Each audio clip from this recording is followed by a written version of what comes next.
ils allaient craquer à la dernière minute, mais fort heureusement, l'équipe a tenu. Un but partout, c'est très bien parce que l'équipe n'a pas perdu. Après le premier match, une victoire, le second match, c'était un match nul. Donc, avec ce résultat de la deuxième journée, RDC-Zambie, je rappelle, c'est 2-0. Angola-Kenya se sont neutralisés, un but partout. Donc, pour cette deuxième journée, 4 buts ont été marqués. La première journée, c'est 3 buts. Donc, les 2 journées dans cette poule, c'est 7 buts qui ont été marqués. Le Kenya est en tête avec 4 points. Le Maroc est deuxième avec 3 points. La RDC est troisième avec 3 points. L'Angola est quatrième avec 1 point. Et au bas du tableau, cinquième, c'est la Zambie avec 0 point. Goal différentiel moins 2. Voilà donc la situation à l'issue des 2 journées disputées dans cette poule A.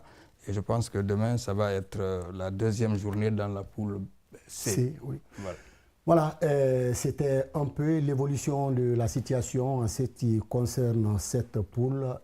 Moussa Sefa, ce match, les derniers instants ont été très virevoltants, très palpitants, il faut le dire.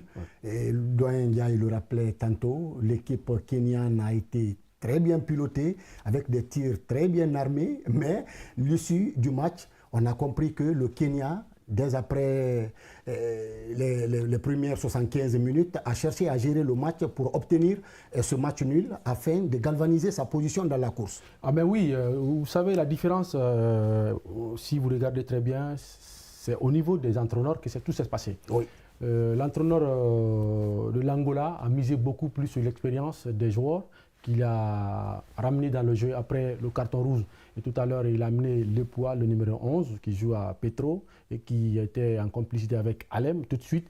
Et Mike Carty a compris que c'est une équipe diminuée en infériorité numérique. Il a lancé les jeunes. Oui. C'est-à-dire, vous avez vu Kevin Akumu avec Alam et les, comment on appelle, et il a enlevé Mafuta et a amené 3 jeunes dans le jeu. Ça veut dire tout simplement de carburer beaucoup plus dans le jeu. Et c'est ce qu'il faut faire au niveau du milieu du terrain. Et surtout avec un seul attaquant. Un seul attaquant. Si vous avez remarqué, il y avait moins de pertes de balles au niveau du milieu du terrain. Oui. Donc à ce niveau-là, il a été altruiste. À mon niveau, à mon avis, il a fait ce qu'il fallait faire. Très expérimenté. Aurait été d'autres, on pouvait lancer des vieux joueurs qui ne pourraient pas tenir et que les jeunes sont sortis hargneux. Ils ont joué. Ils n'ont rien lâché, ils ont joué, c'est comme s'ils voulaient même gagner le match. Heureusement que ça s'est terminé ainsi, mais pour eux, le Kenya, c'est comme c'est une victoire, hein, parce que réduit comme ça depuis 22 minutes, tenir tête à une équipe angolaise qui était en feu, que moi je pensais que, même Doyen, dans ses analyses, il pensait que le Kenya, l'Angola allait marquer au moins 2-3 buts. Oui. Même moi, je pensais à ça, hein, le score dans ma tête. En tout cas, avec une nette domination. 2-1 ou 3-1 dans ma tête, quoi. Mais malheureusement, depuis 60 minutes,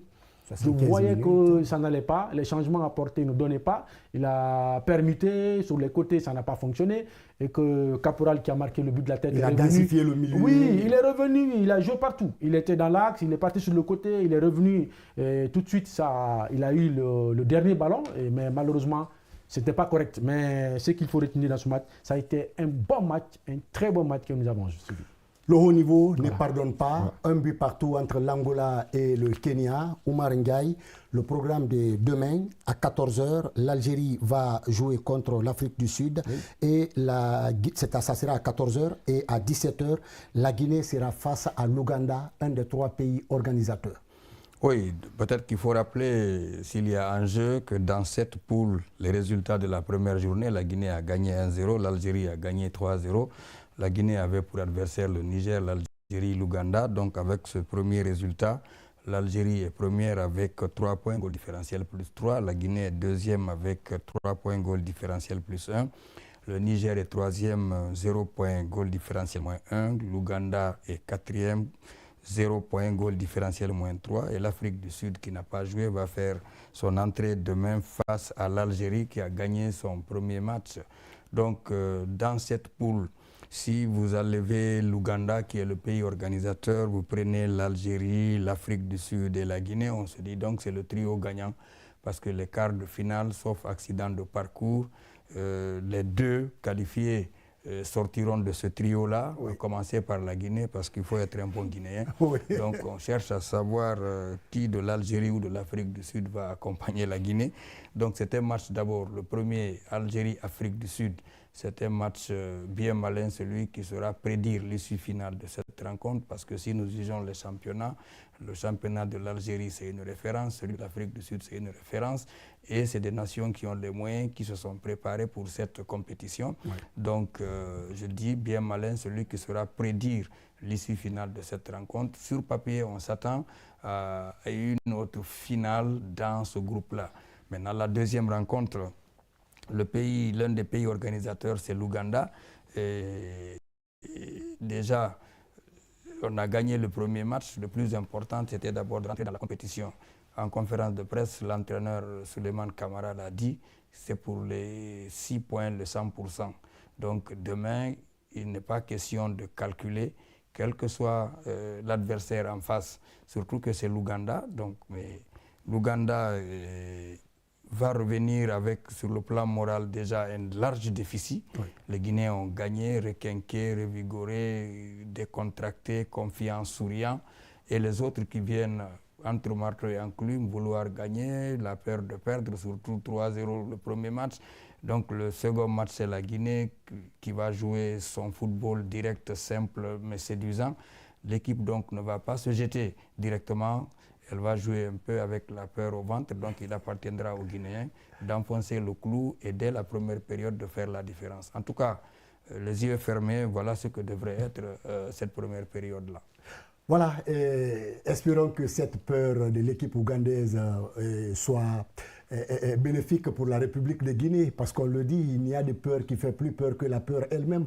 Moussa Sefa, sur ce plateau, j'espère que nos téléspectateurs ont été très bien servis, mais qu'à cela ne tienne, on va continuer à parler de cette poule de la Guinée. C'est aussi une poule très compliquée, composée de gros morceaux. Je pense qu'on a un coach qui est ambitieux et qui place bien les mots où il faut les placer, parce que la qualification de la Guinée, je crois bien, c'est le match de demain. Oui. C'est là-bas où il ne faut pas attendre. Il ne faut pas attendre l'Afrique du Sud, il ne faut pas attendre l'Algérie. Parce que quand c'est sur papier, le doyen a dit tout à l'heure là, en matière de championnat, si c'est le championnat, le classement, le match, tout, on peut dire que le résultat c'est ça. Mais bon, sur le terrain, c'est une autre réalité. Mais ce qui reste clair, demain, il faudrait gagner le match là, quel que soit le score. Même si c'est 1-0, il faut gagner seulement. Qu'on gagne et qu'on a les 6 points. Parce que d'ailleurs, Dieu fait bien les choses pour nous dans ce groupe-là. Vous remarquerez l'ordre par lequel la Guinée fonctionne dans ce groupe. Vous avez vu, l'équipe qu'on craignait beaucoup plus, c'est-à-dire c'était le Niger. Oui. On a joué d'abord face au Niger, on a battu le Niger. Et d'ailleurs, on va rencontrer le pays hôte. Deuxième match, c'est-à-dire moins compliqué. Le pays hôte a été laminé d'entrée 3-0 et qu'on a vu des failles sur cette équipe-là. On sent qu'il n'y a pas d'agressivité parce qu'il y a eu un changement brusque au niveau de l'équipe.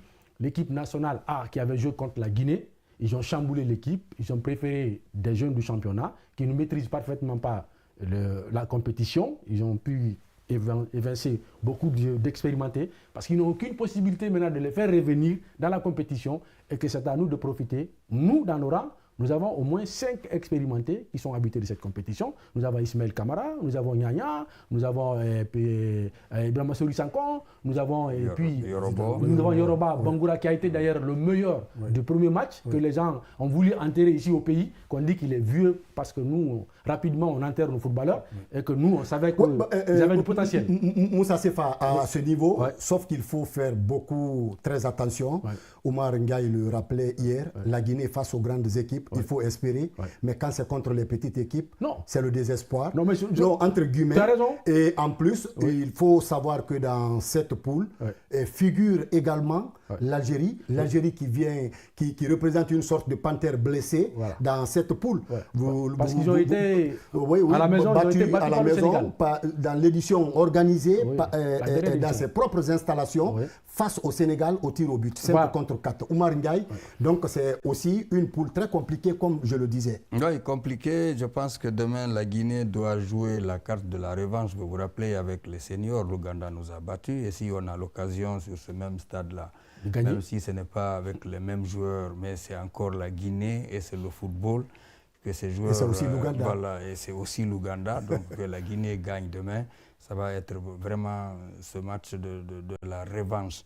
Et quand c'est l'Algérie, moi, je n'ai pas peur de l'Algérie. Vous savez pourquoi? En tout cas, depuis que j'ai commencé à suivre le football guinéen, rarement une équipe algérienne a créé des problèmes aux équipes guinéennes, qu'il s'agisse des catégories inférieures, de l'équipe senior, etc. Donc, entre guillemets, l'Algérie est plus jouable que toutes les autres équipes dans cette poule pour la Guinée. Voilà, c'est tout en respectant l'adversaire. Merci bien, chers téléspectateurs. Une autre information du jour, Serhou Guirassy, notre compatriote, est parmi les 30 nominés pour le Ballon d'Or 2025 France Football. La cérémonie se tiendra le 22 septembre prochain à Paris, Oumar Ndiaye. Oui, bon, c'est toujours avec une grande joie, une fierté qu'il y ait un Guinéen parmi les nominés et puis aussi un Africain. Donc, tous nos souhaits de bonne chance accompagnent ce numéro 9. Mais je me rappelle tout dernièrement au Maroc, à la cérémonie, l'État guinéen a mis les moyens pour dire que nous soutenons en tout cas notre branding, si vous voulez, Sékou Guirassy, depuis la présidence, notre porte-flambeau. Donc avec tout cela, je pense que cette fois-ci, la perche nous sera tendue pour que ce ballon d'or, après Souleymane Chérif, revienne. En tout cas, si c'est le talent, en tout cas même si c'est le style, en tout cas même si c'est l'élégance, je pense que Guirassy en a la tonne et le quintal à revendre face à n'importe quel joueur. Et même si c'est les résultats sur le terrain, son sens de buteur, c'est lui le ballon d'or en principe, si nous devrions voter. Moussa Sefa.